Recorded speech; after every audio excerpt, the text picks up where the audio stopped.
ভারতের মদদে আওয়ামী লীগের তৈরি করা একটি প্রোপাগান্ডা হলো তারেক রহমানের 10% কমিশন বাণিজ্য।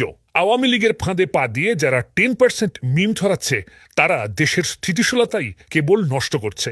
আওয়ামী মিথ্যা প্রচারের অনুকরণ না করে যেসব বিষয়ে 10%-এরও বেশি ক্রেডিট আপনি তারেক রহমানকে দিতে পারেন, চলুন সেসব জেনে নিন।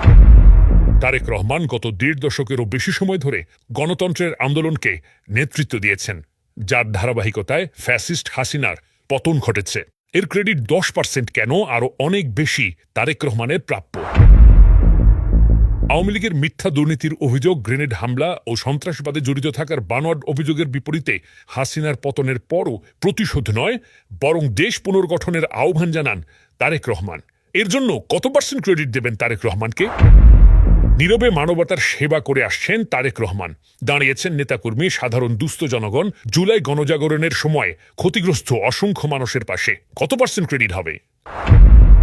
হাসিনা পতনের পর বাংলাদেশের স্থিতিশীলতা ও আইন শৃঙ্খলা বজায় রাখা ও রাজনৈতিকভাবে সঠিক সিদ্ধান্ত নেবার জন্য কত % কৃতিত্বের ভাগিদার তারেক রহমান?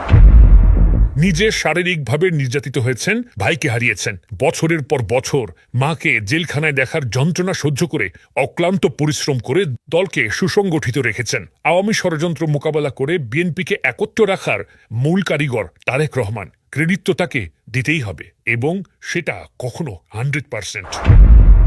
সরকারের কারো সমালোচনা করলে হাসিনার আমলে জেলে যেতে হতো।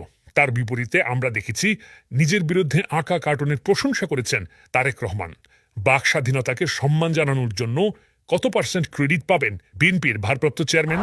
তারেক রহমানের বিরুদ্ধে যখন সব মিথ্যা মামলা প্রত্যাহার হচ্ছে, তখন আওয়ামী লীগের অনুকরণে মিথ্যা দুর্নীতির 10% অভিযোগ যারা তুলছেন, তারা আসলে কার রাজনৈতিক স্বার্থ হাসিল করছেন?